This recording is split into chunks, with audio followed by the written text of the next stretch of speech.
Welcome back to Profi Plays. I'm Profi, and we're going to be picking up with our Shadowdark campaign. So at this point, we're getting into this is going to be session number 6. It's just as a reminder in terms of what's going on here. So we have our two heroes, both elves, because that is what I just happened to roll. We have Varos, the wizard, and Sariel, the warrior. This warrior, fighter is the class here. And the two of them are investigating because they started out in the town of King's Ham, which I have right here in the center of my map, right there. Right, so this little, I guess, hamlet is technically what it was. I don't know where my pen cap went to. Whatever. All right, so a good start. Right, so they started in the little town of King's Ham, and they had some odd stuff happen. Right, so one, they had a will-o-wisp show up and have some kind of mental power over people, tempting them off into the swamp, off to the it's like the southwest, right? Where we lost some people in the process. We don't actually know where they are. They might be alive. They might not be. I don't know. Right? But there we also ran into the merchant Muriel, who normally would run a I guess a wagon between the castle here to the north and Kingsham, which are they have peace and trade between the two of them, right? So, but that hadn't happened in a while, so that was something else we knew was odd. And the story that Muriel told us was that the horse went crazy and just like went out of control and happened to crash them near this cave. We discovered that this cave, if you spent much time in it, and this is also where the villagers were drawn to, if you spend much time in this cave, you end up unlucky. We don't exactly know the I guess, mechanics of that, but this is what we know was written on the wall in Draconic, which it just so happens Varus the Wizard can read. So that's where we were. And we also happened to see a crazy horse just run through town when we got back, which was kind of interesting. Then we decided we would take a trip up north, right, to visit this abbey, which we know has some conflict. Where's the abbey? Right here's the abbey. Right, so we have this abbey that has some conflict uh, with the I guess this large faction that takes up kind of this top middle part, with which we are somewhat again we have peace and trade with them. So we think this may have actually been an attempt to make a blow against that faction from this abbey that does not get along very well with them. However, when we went to investigate them, what we found out was that nobody there actually has the capacity to do the kinds of things we saw done. However, they do have connections with a wizard way down here, right, so much further to the south, right, here in the forest in this wizard's tower. So our plan right now is we need to travel down there and try to figure out if this wizard is responsible for the problems that we've had. So, we went to, so I guess two things. One, we want to first travel. Second, we want to investigate them. Now, my hope at this point, I don't actually want to run into anybody. I would like to get there as quickly and efficiently as possible. So I'm going to just do the travel thing. Um, all right, so let's go ahead and do that. Now, just as a quick reminder, what we're looking for here, we're going to roll a d6 through each hex that we travel. And if I roll a 1, then there's a random encounter in that hex. All right, so that is our plan. Okay, so let's go ahead and do some traveling. All right, so first, kind of in terms of planning my route, I mean, you can't see this particular, I guess I could really hold it up there if I wanted to. All right, so in terms of planning my route, what I'm thinking is right now we are in the Abbey here. We want to end up way down here at this Wizard's Tower. So if I just went like straight through, what would I run into? I'd run into, see, this is just kind of a landmark. There's a dungeon there. We can probably avoid that easily. Here's another landmark. I don't know that I want to go in this castle, so I'm going to try to skip that. Right, so we'll kind of go this way. Right, so if I follow this way, it's mostly landmarks, and then it is surrounded by these two abbeys and a dungeon over here. But I think I'm just going to try to follow where there are just landmarks the whole way. In terms of travel, it looks like we're going to be going through some marshes, some mountain, a lot of mountains here, some plains, some more mountains, marshes. Oh wait, no, they're not going that far down. Forest. We're going to be in the forest actually for quite a while here. Right, so let's go ahead and try that. Okay, so the first step, we are going to be going into the marshes to the south. Nope, nope, that's a 2, nothing. Then traveling past the dungeon, this mountain dungeon, 6, nothing. Then traveling past this oh, okay, landmark in the mountains. We did get an encounter. All right, so I'm going to pull out my random encounter table. This random encounter table I'm using from the sandbox generator. Okay, so it tells me I roll 2d6, total them, and then that will tell me what we've got here. All right, so I got a roll. I rolled a 12. A 12, interestingly enough, is a wizard. So it just so happens we ran into a wizard in this encounter. Right, so let's go ahead and find out something about this wizard. First, I'll note, we don't actually have stats for a wizard here. Well, that's fine. And I guess I could just make one. Um, so this random encounter with the wizard, the first thing I want to do, I want to go to the Oracle and ask, so is this wizard, is like looking, odds are like we are just like, where are we? We're like right here. So the closest wizard's tower is not the one we're going to. It's in fact this one, which would be, I don't remember whether it's allied with us or not, but I don't think that it's on bad terms with us. So I think this is the most likely one. Let's see. So is that the wizard we're looking at? So I'm going to roll two d20 and then take the higher of them. Remember, a higher number indicates yes. Right, so what do we got? The highest number is a 9, so no, this is in fact not the wizard from the nearest tower. Okay, well, that's interesting. Um, hmm. Is it the wizard we're looking for? Possible. Yes, yeah, I actually rolled 17 and 18, so it doesn't matter whether I considered that to be likely or unlikely. Yeah, it is this wizard. So apparently this wizard decided to come and meet us. Perhaps intentionally, perhaps not. We don't know. But I'm going to go ahead and make a note of that. So we met the wizard. And where did we meet them? Session 6. We meet the wizard in, we're just kind of in the mountains. Okay. So this is cell number D8, 9, 10, 11, 12, 13. D13. We're going to meet the wizard. I have a name for the wizard, but I do have to look it up because I don't memorize these things. All right. So the wizard who lives in a tower in C somewhere. I look them up. Okay. C, there we go. Oh, okay, so it's the Wizard Ophelia. So I guess she might like the title sorceress or something like that, right? So what we know about her, we know stuff about her tower. We don't know much about her as a character yet, except that she's an elf. And so she's an elf and she's a wizard, a relatively high level wizard, actually level 9. So she's pretty powerful. So we meet the Wizard Ophelia here. So the question is, what is her reaction going to be like? So, who is going to approach? Well, I think it makes sense here, right? That Varos would approach. Now, trust me, this makes sense story-wise, but stats-wise, it's a terrible idea because he has awful charisma. That's what it is. All right, so we're going to go ahead and roll. Maybe we'll get the same kind of roll before, and at least she'll be curious. Right, so, okay, we're going to roll this, and it's at a -2. We got 2 plus 6 is 8 minus, so hostile. All right, right. So she is definitely not our friend. We'll just put it that way. Right. So we meet the Wizard Ophelia on her way here. So I'm wondering now, 6 is not extremely hostile. So I don't know that that's necessarily like attack on sight or anything like that. So so I guess that's the question, right? So we know that she's hostile. Is she going to attack on sight?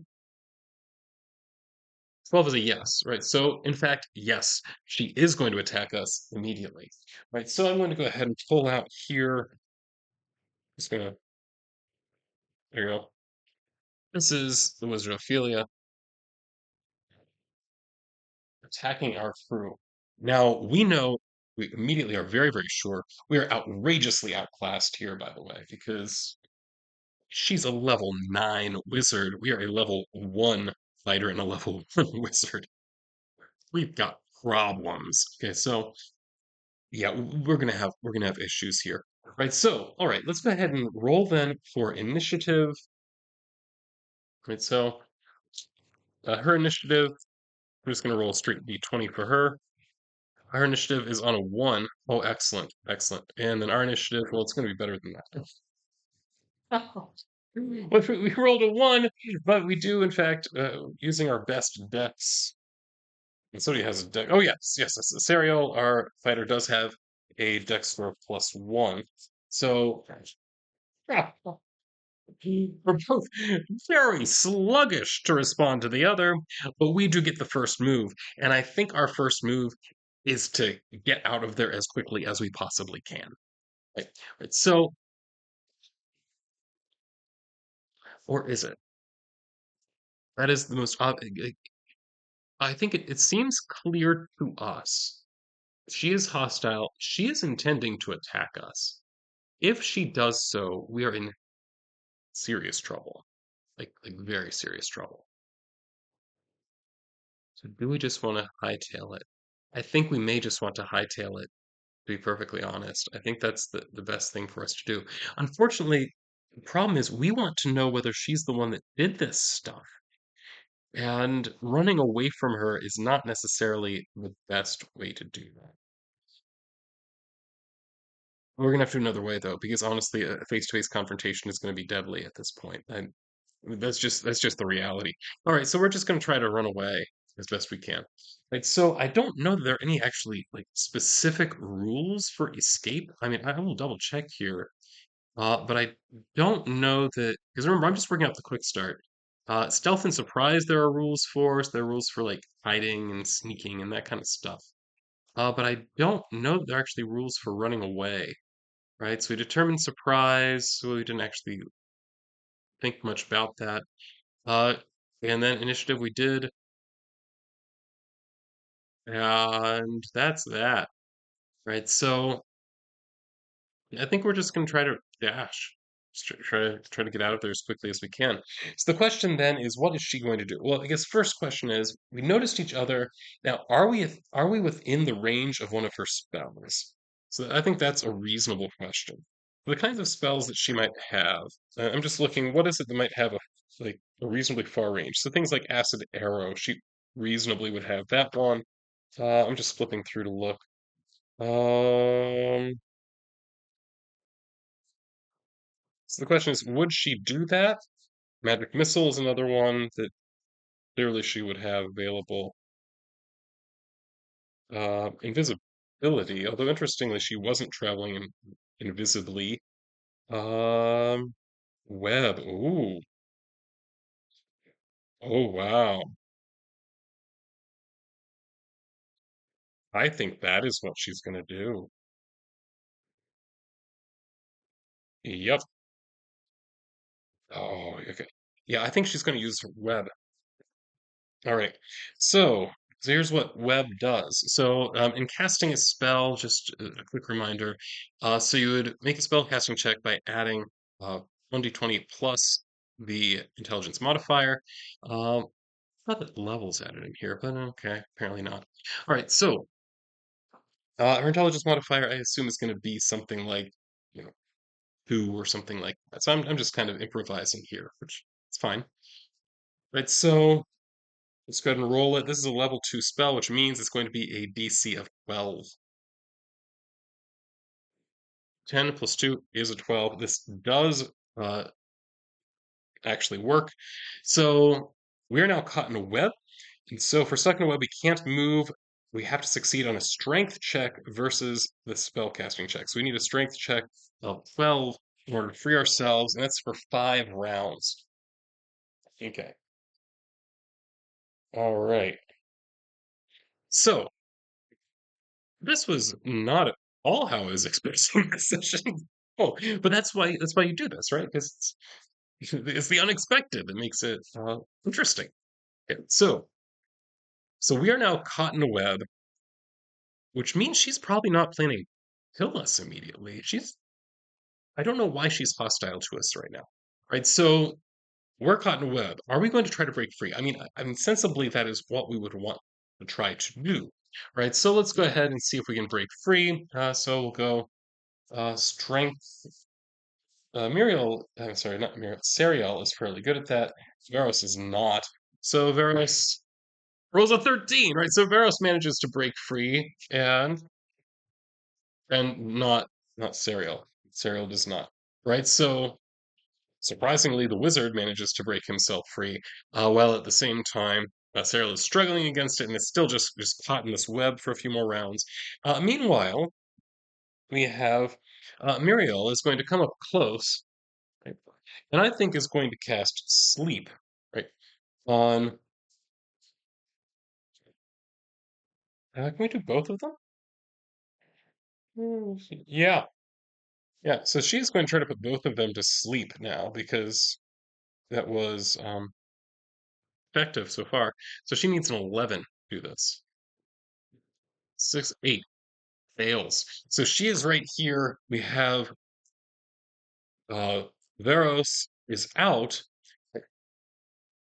Serial is in this web for a few more rounds, and Ophelia just walks right up to them, casts sleep, but it fails. All right, so now it failing, I don't think that means does she lose the spell? I think she does. Okay. If you fail, you can't cast the spell again until you. Okay, so she can't actually use sleep again. Okay. So she tried to put them to sleep. That just did not work. All right. This is not a great situation. So how do we want to handle this? Because we have this wizard we know outclasses us, right? So I think maybe what else might she do? I mean, at this point, we do get to act. So what is the action we want to take? Hmm.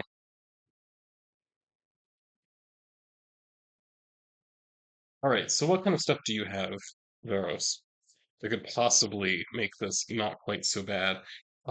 He has mage armor, magic missile, charm person, and burning hands. Not charm person. This is something that might possibly help. I mean, of level 2 or less. Okay, that's not going to work. All right, well, it's worth a shot. Right? How about mage armor is an obvious thing to try. All right, so let's go ahead and do mage armor. Let's see if we can activate that. All right, so we've got put a +2 on this one. Oh, I got actually a +3 because of Farsight. 7. So, nope, that's not going to work. These aren't misfires, so we're not getting like these mishaps or anything like that. All right, binary self. There we go. Yeah, this is where you get. This is what sessions are really like.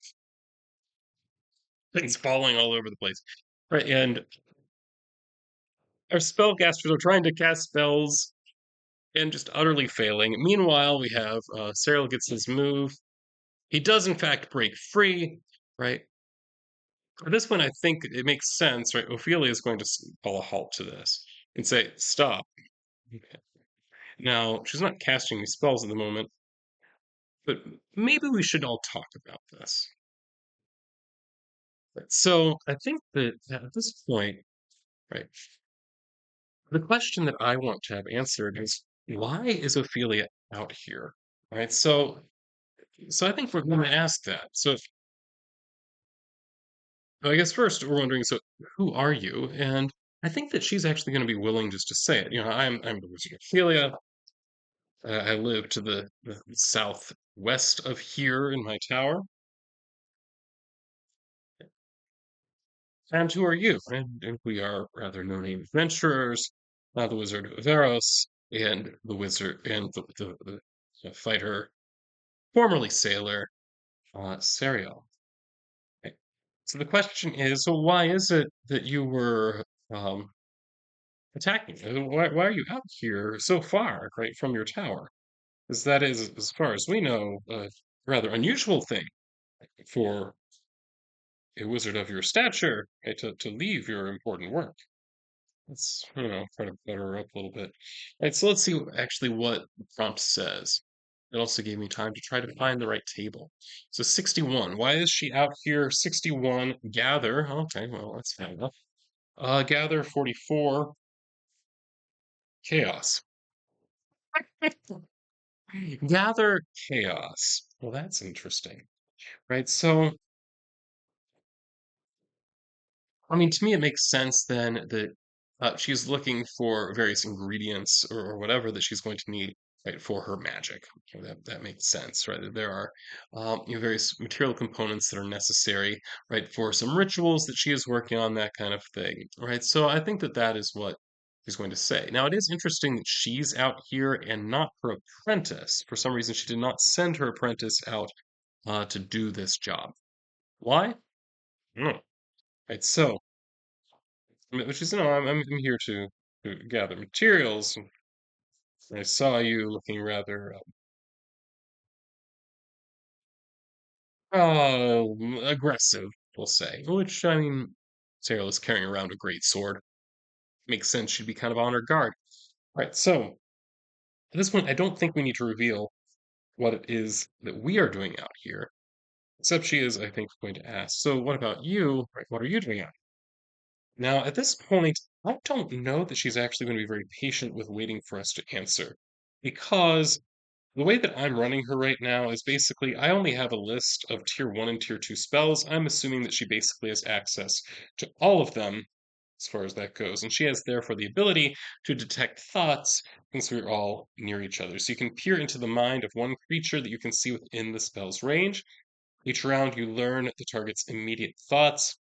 On its turn, the target makes a wisdom check versus your last spellcasting check. If the target succeeds, it notices your presence in its mind and the spell ends. So this is something that, oh, it lasts as long as she can focus on it. So she is trying to detect thoughts. So let's go ahead and roll on this. Remember, it's at a +2, and she will need a 12. Oh, that was a 1. We get a mishap. Awesome. Looking forward to that. Right, so she decides she is going to try and read our minds and all of this, but instead what happens is a mishap. So what mishap is it? Let's see. So rolling on the mishaps, this is a critical failure. Okay, and let's see what happens. 7. Spellworm. You lose the ability to cast a random spell on each of your turns until you pass a DC 12 Constitution check. You regain the ability to cast the spells after completing a rest. Okay, so she is going to be slowly losing her ability to do magic at this point. So I think she's going to go ahead and do a Constitution check. Let's just give her a +2 on this one. Okay, 14. Okay, so she does pass that. Okay, so thinking about it, if she's level 9, she should probably be only at a +9 for things, shouldn't she? Whatever. What's done is done. I think I might make that modification going forward. Right, so at this point, right, so that failed, right? Uh, so, and she looks worried for a second, but is okay. But now I think that it would be very bad of us to try to to actually reveal why it is we're out here in the trying to hunt her down to see if she is casting these spells, right? So I think maybe it's just that we are wandering to the southwest. We're going to try to lie about this and see if she picks up on it, right? So I mean, Varos is the one that's going to talk, which is a bad idea, but we keep doing it. Right, and he rolls a 3, which gets modified down to a 1. Let's check her wisdom. We'll give her a +9 on this. Yeah, she sees right through it. She's okay. No, I know you're hiding something. You're not simply wandering around. Right, so there is something. There's something that you're after. But I can't tell what it is right now. So the question is whether I want to let you go or whether I should make you come with me. I think this is a good direction. Right, so I think that we agree that if it would make her feel better for us to come with her, we will do so. And we will ensure her safety and all of that. She smirks at this idea because we're obviously way weaker than she is. All right. So I think that's the way I'm going to approach this. All right. So We are now hanging out with the wizard that we are trying to investigate. That's kind of nice, right? An interesting turn of events, certainly. Right, so let's go ahead and keep going. So the question is, so one thing, remember each of these hexes is 2 miles across. So as we're traveling, so 2 miles, a normal person can walk that in an hour without too much difficulty. So I'm going to say that it makes sense we can travel about that pace. So we could then, over the course of an 8-hour day, move through 4 of these if we're traveling in relatively easy ground. Swamp, I don't think would be easy. So I imagine that one, rather than taking an hour, would take about two. So two, then we're in mountains. So I'm going to say that it takes another, again, twice as long. 2, 4, 6. So by the time we got here, it was probably already about noon, right? And then we're going to keep going. Okay, now this one is plains, right? So yes, we're coming to her tower, and we can say she's amenable to whatever path we wish, right? So it's now noon. It's 1. Up now we're back in the mountains, so it's going to be 3. Now we're in the forest. And the forest isn't necessarily hard going, so I'm going to say it's 4, 5. Oh wait. We need to check for random encounters, which is very possible. Right. So how about in the plains? Another random encounter happens. Okay. So the three of us have a random encounter when we get to the plains, just to the south of where we were. So let's go ahead and take a look at that then. All right. Lots of random encounters here. So what is that random encounter going to be?